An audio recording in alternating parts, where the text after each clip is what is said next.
Alpine's Hemp Company. Gummies, seltzers, syrups, and more. Treat yourself to the best. Good evening and welcome. This is the WHKY News for Friday, February 7th. I'm Ralph Mangum. You can watch the WHKY News every weekday on over-the-air TV on channel 14.2, or you can look for us online at WHKY.com and on our YouTube channel. In today's top stories, with details on a Thursday afternoon house fire in Longview, here's Rob Eastwood. Multiple agencies responded to this fire. It is under investigation.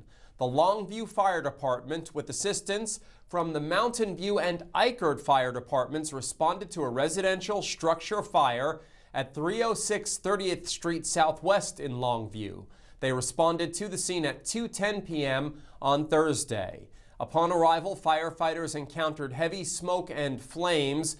The home's occupants reported no one was inside the residence. A search was completed, and it was confirmed there was nobody in the home. Crews conducted an aggressive interior attack and successfully extinguished the blaze.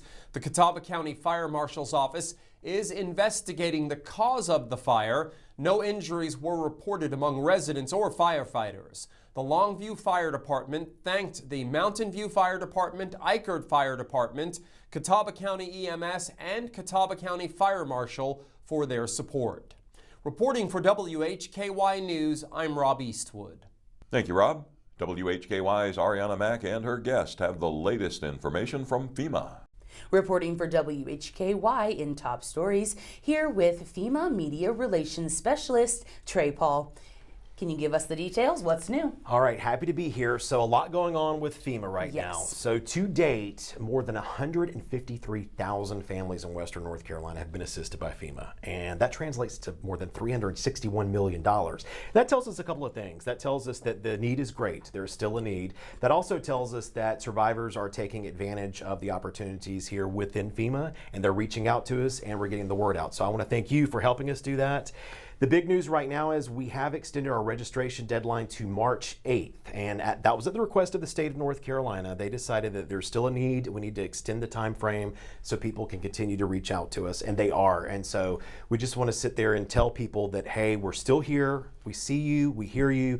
Come in, talk to us, reach out to us. The best way to get in contact with FEMA right now is at our disaster recovery centers. You can always give us a call at 1-800-621-3362, but you know those lines are busy sometimes. Now, another great opportunity, the FEMA app, or you can go to disasterassistance.gov. But those are the best ways to reach out. Don't wait until March 8th. Don't wait until the last minute. Go ahead and reach out to us now. With the new administration in place, we've seen that FEMA is in the spotlight a little bit. Does that cause any concern for you? Not for me. Right now, our focus continues to be on the survivors of Western North Carolina. And I know it meant a lot to them that the president was here and that he was here in the area and they felt seen and heard. And we want to let them know that we see them too and that we're here for them as well. So we're going to be here for the long haul. We'll be here as long as we need it. Reach out to us. Let us know your needs so we can better assist you. Right now, we're just working full steam ahead. I've told you every time we have more than 1,000 people, close to 1,500 people on the ground right here in Western North Carolina. So we just want you to reach out to us. Let us know what your needs are so we can assist you. Perfect. Thank you so much for joining us, Trey. I'm Arianna Mack for WHKY. Thank you, Arianna, and thanks again to Mr. Paul for his time.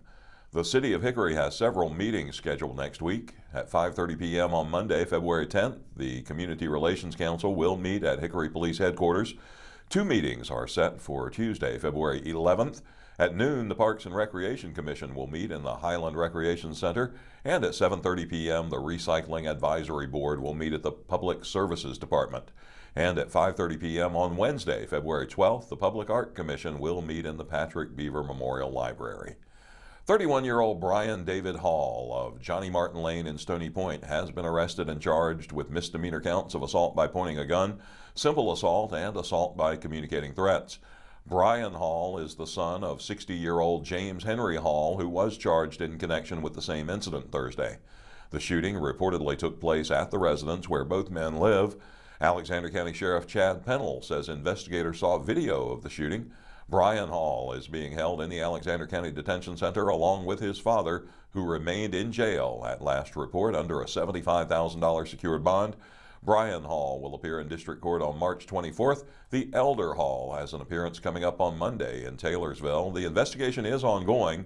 Sheriff Pennell said at least 2 other people were at the scene at the time of the shooting. The victim, who has not been identified, suffered a non-life-threatening gunshot wound to the leg. Today's crime report includes more courtroom news as 2 more defendants are sentenced. In local sports, Jason has plenty from LR, and he'll chat with the Crawdads GM. In Community Focus today, John Reap is Arianna's guest. After some overnight rain, it was partly cloudy with a high in the low 70s today. Cooler and cloudy tomorrow with a high in the upper 50s. Warmer and sunny on Sunday, as we should make it back into the 70s. Much colder next week with a good chance of precipitation around the middle of the week. The latest forecast is always posted at WHKY.com. I'm Ralph Mangum. You are watching the WHKY News.